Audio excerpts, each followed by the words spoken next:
مسلمان کو سلام نہیں کرنا چاہیے. ایک اور مسئلہ وہ کیا ہے؟ جب آدمی قرآن پاک پڑھ رہا ہو تو دوران قرآن کی تلاوت کے سلام سے نہیں کرنا چاہیے. بات سمجھے؟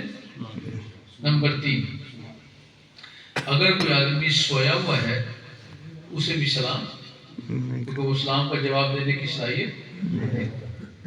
اسی طرح اگر آدمی واش روم میں گیا ہے قضاء حاجت کے لیے تو اس سے بھی سلام نہیں کرنا چاہیے. اگر وہ نہانے کے لیے برہنہ ہے اسے بھی سلام نہیں کرنا چاہیے. تو یہ چند ایسے اوقات ہیں جن اوقات میں ہم مسلمان دوسرے مسلمان کو سلام نہیں کر سکتے. اسی طرح اگر آپ کہیں جا رہے ہیں، راستے میں خواتین آ رہی ہیں، اب آپ کے ذہن میں خیال ہے کہ ہر ایک کو سلام کرنا چاہیے، تو خواتین کو کیا سلام کرنا چاہیے کہ نہیں؟ جی ہاں، کر سکتے ہیں. اور ایک صورت میں نہیں کر سکتے. وہ دونوں صورتیں میں آپ کو بتاتا ہوں. جس صورت میں نہیں کر سکتے وہ کون سی؟ جس وقت آنے والی خاتون ایسی ہو جو جوان ہو اور اس سے فتنے کا خطرہ ہے، اس سے فتنے کا خطرہ ہو، تو ایسی عورت کو سلام نہیں کرنا چاہیے. اب آپ کے ذہن میں فوراً ہوگا کہ کس عورت کو سلام کرنا چاہیے؟ وہ بھی بتاتا ہوں. ایسی بوڑھی عورت جس عورت کے فتنے کا کوئی اندیشہ نہیں ہے، اس بڈھی مائی کو سلام کرنے میں کوئی حرج نہیں. سبحان اللہ.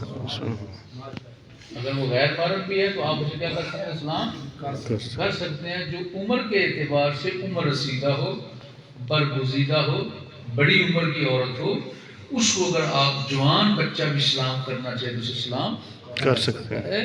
لیکن اگر عورت جوان ہو، اس نوجوان عورت کو سلام کرنے کا حکم نہیں ہے جس عورت کی وجہ سے فتنے کا خطرہ ہے. بات سمجھ آئی؟ تو اسلام کے کرنے کے مطابق یہ چند مسائل میرے ذہن میں نے چاہا کو آپ کو آگاہ کر. سبحان اللہ. آپ کے علم میں اضافہ ہوا ہے؟ جی الحمدللہ. ہے جی، وہ بات مل گئی آج کی اس محفل میں سے. بس میرے آقا کا بڑا سونا فرمان ہے سرکار کے ساتھ میں، افش السلام، اسلام کیا کرو، اسلام کھلایا کرو، وَأَطْعِمُ الطَّعَامَ، اور اللہ کی رضا کے لیے سلام کھلانے کے بعد کھانا بھی کھلایا کرو. سبحان اللہ. سبحان اطعم الطعام، طعام لوگوں کو کھلایا کرو، سبحان اللہ. چاہے ضرورت مند ہو یا ویسے دعوت کر کے بھی بلایا جا سکتا ہے. یہ میرے آقا نے ارشاد اور حکم فرمایا، وَالصَّلَاةُ وَالنَّاسُ نِيَامٌ، اس وقت نماز پڑھو جب لوگ سو جائیں. اس وقت نماز پڑھو جب سارے لوگ سو جائیں. کون سی نماز؟ تہجد کی. اللہ. کون سی نماز؟ تہجد کی. فَادْخُلُوا فِي الْجَنَّةِ بِالسَّلَامِ، بس یہ کام تم کر لو، میرے آقا فرماتے ہیں میں تمہیں جنت کی بشارت دوں. سبحان اللہ. سبحان اللہ. سبحان میں تمہیں جنت کی بشارت. بشارت دوں. بس آرام کے ساتھ، پوری سلامتی کے ساتھ، پورے سکون کے ساتھ تمہارا جنت انتظار کر رہی ہے، تم بھی سکون کے ساتھ جنت میں چلے جاؤ. سبحان اللہ. سبحان اللہ. اتنا سادہ سا پروگرام ہے.